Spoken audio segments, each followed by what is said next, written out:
va se confronter au même mur de l'argent, au même mur du capital que les autres.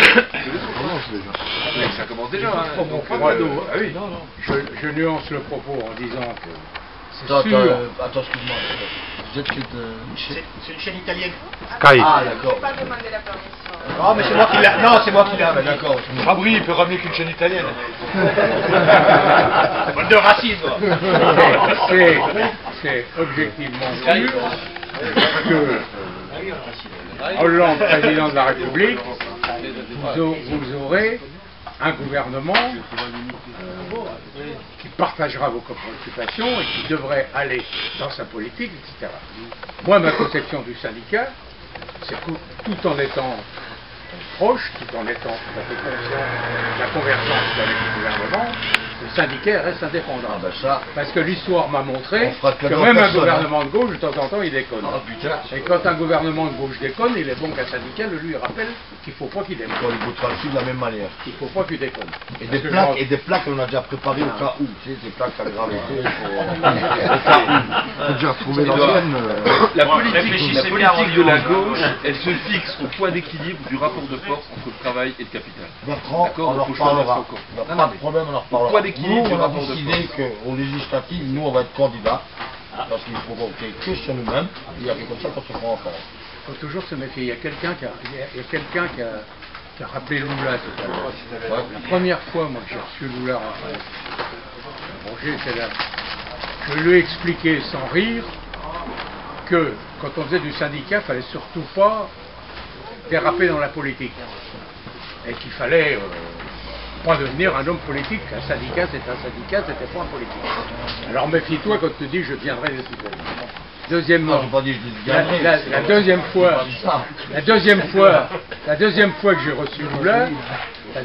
j'ai reçu Lula, il se présentait à la présidence. La deuxième fois que j'ai reçu Lula, il se présentait à la présidence de la République. Et moi j'étais ministre de Michel Rocard.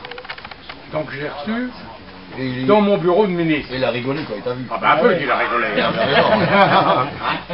Moi, quand on était préfet, j'étais là-bas, il dit alors, le moustachu est toujours contre le politique. Ah oui, oui. Alors j'ai eu quelques difficultés à lui expliquer que quand tu faisais du syndicat, il vaudrait bien pas faire de la politique. Bon, voilà. Ça n'empêche que c'est aussi dans l'esprit de la résistance, c'est dire attendez, croyez pas parce que vous êtes soi-disant de mon côté, quand on fait une confiance aveugle. C'est ça l'idée, c'est ça le message de dictature. Le rapport de force, il est entre le travail et le capital. Il n'est pas entre les syndicats. Ça, mais nous on veut que vous entendiez ça. Il est entre le travail et le capital. Nous on veut que vous l'entendiez. Nous, élus socialistes, on est du côté du travail. Et on veut avec vous créer le rapport de force. On est face au capital. Alors restez de rêver, il ne faut pas croire parce qu'on est des ouvriers qu'on est tout le temps du côté que vous croyez. Ça, c'est un message qu'on fait passer, mais pas uniquement à vous, à tous ceux qui sont venus ici. Tu sais, Edouard, ça on le sait. Il y a quelques années, les ouvriers, ils n'ont pas voté pour nous. Ils ont voté Le Pen, ils ont voté Sarkozy. Bon, allez, on revient un peu à l'autre. Donc, moi, je continue à prétendre, qu'il faut mettre à profit le temps qui nous sépare de l'échéance présidentielle définitive pour essayer d'amorcer la pompe. Si vous voyez Jean-Marc Ayrault, il y aura inévitablement la réunion publique, etc., son public.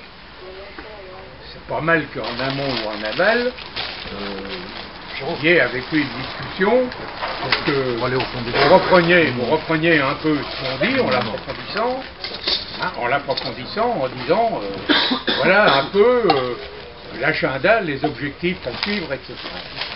Avec cette idée de fond que la détermination du gouvernement de Hollande sera décisive et peut-être déterminante, qu'elle est nécessaire, mais probablement elle ne sera pas suffisante. Donc je pense qu'il faudra continuer à voir comment on peut conjuguer la pression européenne, mobiliser l'AFEM, la CES, voir le Parlement, etc. Il y a un dernier point que moi j'attends aussi du gouvernement de Hollande, c'est que Hollande a fixé un certain nombre d'objectifs. Et il a dit, oui, s'il n'est pas élu, tout ce que j'ai dit fait quand même partie du paquet à dire avec Sarkozy. Hein. Et ce sera un peu plus compliqué. Ça ne change rien de dire avec Sarkozy, sauf que, faut quand même être réaliste, hein. Si Sarkozy est élu, ça ne va pas baigner dans l'huile. Hein. On est mal, ouais. Ça va pas baigner dans l'huile. Il va nous regazer. Directement. Donc Hollande, il a dans son programme toute une volonté de décentralisation. C'est-à-dire une réforme assez profonde de l'organisation territoriale. Hein. Et donc il veut aller en donnant plus de pouvoir aux régions, en redistribuant les compétences entre les départements, les collectivités locales, les collectivités territoriales, et il appelle ça une vraie réforme de décentralisation. N'oublions pas que par Mauroy, avec les lois de décentralisation, il y avait eu mise en place ce qu'on appelle des contrats de plan, c'est-à-dire que tous les 5 ans, l'État fixait une perspective de développement, et les conditions du développement de 83 et de maintenant ne sont plus les mêmes. Hein, tout ce qu'on appelle le développement durable, la place de l'écologie est quand même très importante par rapport au après. Donc le contenu et les conditions du développement sont tout à fait différentes de 83, mais l'objectif du développement reste. Donc l'État se fixait des objectifs, il les confrontait avec les régions. Et quand l'État et les régions étaient d'accord sur des objectifs, ça faisait un contrat de plan, on les gérait. Donc Hollande a décidé de reprendre tout ça en donnant beaucoup plus d'autonomie aux régions. Actuellement, vous savez qu'il y a une réforme qui a été amorcée par Sarkozy, qui en particulier dit on donne la compétence générale à tout le monde. Alors la compétence générale à tout le monde, c'est-à-dire que tout le monde a le droit de tout faire, finalement personne ne fait plus rien. Donc, si on va vers une plus grande importance vers les régions ont la responsabilité de l'économie, de l'aménagement du territoire et de la formation, et elles auront, par la réforme fiscale, une possibilité d'avoir les moyens de le faire. Parce que si elles n'ont pas les moyens de le faire, elles peuvent le faire. Alors actuellement, vous savez que la suppression de la taxe professionnelle a dégagé vers l'État, c'est l'État qui donne aux départements et aux collectivités l'argent nécessaire pour qu'il fasse son action. C'est-à-dire que chacune des collectivités est tributaire de ce que lui donne l'État. Hein? Et comme l'État lui en donne de moins en moins pour des raisons objectives de restriction financière, mais aussi pour des raisons politiques. Si tu as une gueule qui ne revient pas, etc. Regardons le débat qui est autour de l'avion. Hein? Le débat autour de l'avion, et finalement, moi je suis persuadé que le gouvernement actuel, il n'a pas du tout envie que l'avion soit construit à Chambly et que ça réussisse. Hein? Coup de bol, c'est que Morano, sans s'en rendre compte, a été obligé, et donc la pression faisait quelque chose, elle était obligée au niveau du conseil régional de dire c'est un bon projet, je le soutiens et l'État le soutiendra. Bon, maintenant, elle est quand même un peu publiquement liée pour ça. Mais pour le soutenir, il faut trouver les moyens du financement. Pour trouver les moyens du financement, le promoteur, il n'a sans doute pas à lui tout seul la disponibilité de tous les moyens de financement. Donc on fait appel à un fonds d'intervention, le FIS, le fonds d'intervention stratégique, d'investissement stratégique, et le fonds d'investissement stratégique il fait l'étude, et il dit le projet de l'avion est un bon projet, il y a un marché potentiel, mais il y a des difficultés de financement. Donc moyennant quoi, il laisse entendre que s'il y a des difficultés de financement, il ne finance pas. L'action du groupe perd 25% rien que sur cette diffusion-là. Alors tout le monde monte au créneau, Jean-Pierre Masseret, etc. Morano vient en parler, dit je vais faire une réunion au niveau du ministre des Transports pour qu'on réexamine. Et on sort de la réunion en disant l'avion est un bon projet, il y a du potentiel, et l'État s'engage à financer au moins 50%. L'action remonte de 20%. Hein? Donc, tu vois donc que l'influence, elle est quand même importante. Donc, je pense, moi, que dans la décentralisation, ça c'est aussi un objet à discuter, la réforme des collectivités locales, etc. Et derrière tout ça, il y a un problème qui vous concerne, et qui concerne en particulier plutôt le président de la communauté de communes du Val-de-Fensch et les autres élus.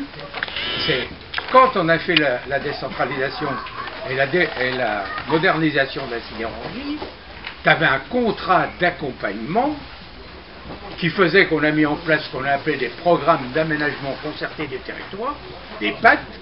Il y avait un pacte sidérurgique, et ce pacte sidérurgique disait que, à côté de la modernisation de la sidérurgie, à côté de l'effort à faire pour la formation et la conversion, il y avait aussi un programme de développement des territoires, et ça, c'est un débat que vous ne devrez pas aborder maintenant, parce que votre urgence prioritaire, c'est d'obtenir de Mittal qui se mette autour de la table, qui négocie, que l'Europe fasse pression sur lui, mais l'avenir de la sidérurgie en Lorraine et l'avenir de la vallée de la Fensch, il est posé en tout état de cause. Hein? Et le développement de la vallée de la Fensch, il est à la fois, s'il y a une présence de la sidérurgie, c'est mieux, hein? Et à côté de la présence de la sidérurgie, créer des emplois pour créer des activités, etc. Donc il y a aussi une réforme à faire. Et ça concerne aussi le travail qu'on a fait à Pompée. Pourquoi on a réussi à Pompée? Parce qu'à Pompée, les syndicats ont dit banco au programme de conversion qu'on a mis en place. Qu'ils ont mis le paquet sur la formation, etc. Et qu'on a abouti, avec la disparition de la sidérurgie, à créer autant d'emplois qu'il y en avait disparu. Hein. Et ça, c'est aussi un problème qui n'est pas immédiat, mais que vous devez avoir dans la tête. Donc, voilà, moi, ce que je pense, c'est essayer de mettre en place une espèce d'agenda, des objectifs que vous voulez, d'obtenir l'engagement autour du nouveau ministre de l'Industrie. Même notre objectif, c'est pas de reconvertir, hein. Nous, on veut rester sidérurgique, hein, monsieur. C'est pas ce qu'il a dit. C'est pas ce qu'il a dit, Vous pouvez rester sidérurgique tant qu'il y a une sidérurgie. C'est pour ça qu'on ne pense pas. Oui, non, mais d'accord. Non, mais si, nous, au nouveau gouvernement qu'on aura en face, qu'il soit de droite ou de gauche, notre message, il est clair pour la CGT. C'est rester sidérurgique. On veut des investissements, une modernisation de l'outil de travail. Aujourd'hui, l'acier dans le monde, les besoins n'ont jamais été aussi importants. La demande n'a jamais été aussi importante. On n'a jamais produit autant d'acier dans le monde qu'aujourd'hui. Donc, l'acier, on en a besoin.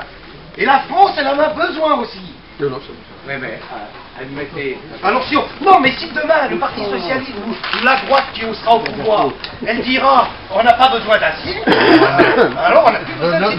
Ne faites pas de considération, on n'a jamais dit ça, on ne dira pas. Non, mais je et ça n'empêche pas conserver la sidérurgie. Ça n'empêche pas de vous avez une activité sidérurgique. Ok. À côté de la sidérurgie, vous avez quand même bien quelqu'un qui s'occupe de votre acier que vous fabriquez. La métallurgie, l'automobile. Oui. Et à côté de l'automobile, il y a encore. Bah oui, mais demain, on enlève la sidérurgie, l'automobile, elle va partir aussi. Un salarié sur deux en Lorraine est un métallo. 50 000 emplois sont menacés. Aujourd'hui, c'est pour ça qu'on défend la sidérurgie. En défendant la sidérurgie, on défend l'industrie. On est en discussion, on va pas le mettre. Qu'on a fait ici, Transition Group à Florange, mec, c'est 900 emplois, on a créé 1400 emplois en 10 ans sur nos... Mais les éléments de la consommation, ils sont tout à fait différents. Quand on parle de développement durable, quand on veut à la fois économiser de l'énergie, quand on veut à la fois développer des énergies renouvelables, trouver un équilibre entre le développement du nucléaire et le développement des énergies alternatives. C'est